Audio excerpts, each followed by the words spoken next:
Depuis plus que 50 ans, le bye-bye est une façon de la télévision québécoise pour dire adieu à l'année qui vient de se passer. Il y a des moments classiques de la télévision québécoise qui vont jamais être égalés en termes de drôlerie que les moments du bye-bye parodiant une émission de télévision depuis longtemps oubliée. À chaque année avant le bye-bye, je me tape tout ce que je peux trouver des archives du bye-bye sur YouTube, question de me mettre dans le bain et de mieux apprécier l'histoire de la télévision qui nous précède. C'est une revue de l'année qui rappelle l'importance de la télévision québécoise qui est de dire bye à l'année qui vient de se passer avec un gros bang.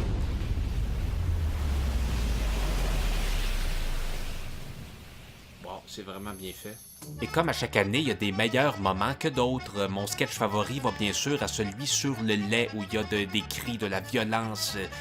Parce que c'est mon genre d'humour que je préfère quand c'est un peu slapstick.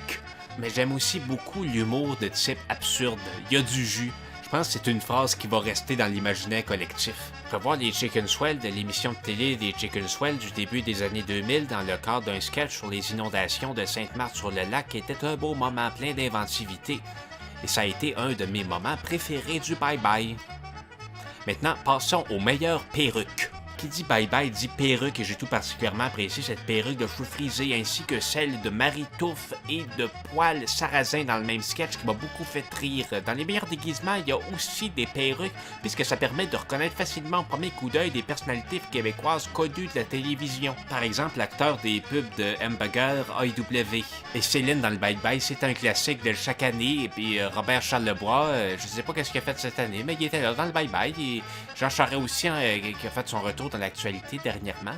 La politique. Les bye-bye doivent s'attaquer à la politique s'ils ne veulent pas être taxés de complaisance. Et je pense que Justin Trudeau en prend pour son grade avec cette histoire qui avait beaucoup fait jaser durant la campagne électorale. Le sketch reprenait des personnages de Batman, mais à la sauce politique. Et pour le provincial, on a placé François Legault dans le rôle d'un Jésus broche à foin et le Parti de Québec solidaire dans le rôle des lépreux.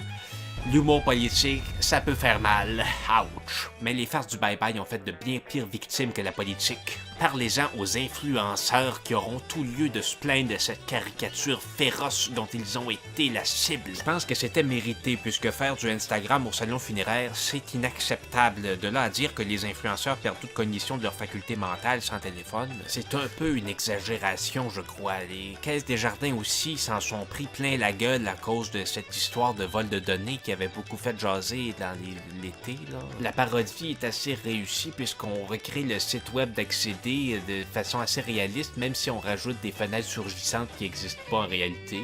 Mais comme à chaque année que le bye-bye soit bon ou mauvais, ce qui me reste dans la tête, ce sont les publicités. Guillaume le Métis-Vierge et son amour pour le plein air s'efforcent de nous vendre le nouveau Tucson de Hyundai. Antoine Bertrand, avec sa grosse barbe, se déguise en Papa Noël à son insu d'hilarante façon pour nous convaincre d'opter pour le Jeep comme cadeau du temps des fêtes.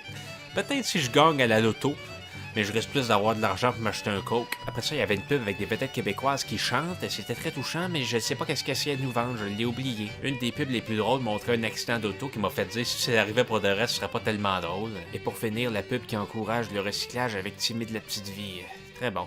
Et puis là, ça me fait dire qu'on maudit qu'on a de la bonne pub au Québec.